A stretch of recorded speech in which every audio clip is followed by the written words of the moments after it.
This video is dedicated to James Humphreys. James, thank you.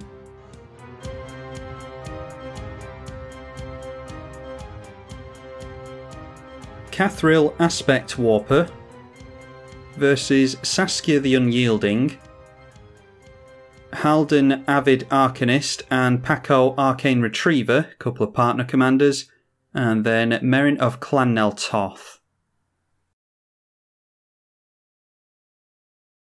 And as much as I'd like that, because it's got a Mana Crypt on turn 1, we don't have any other colours, any other lands, so I'm going to have to knock that one back.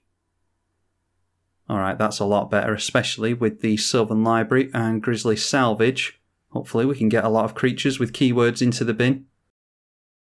We are starting things off, so we'll just get down the tap land and pass.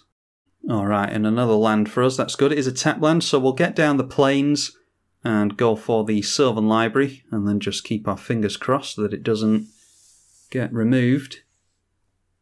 Don't think we're going to see a Reclamation Sage from Meryn, not on turn 2 at least. Meryn just playing a land and tapping out, and then the partner player goes in for a Fellwar Stone.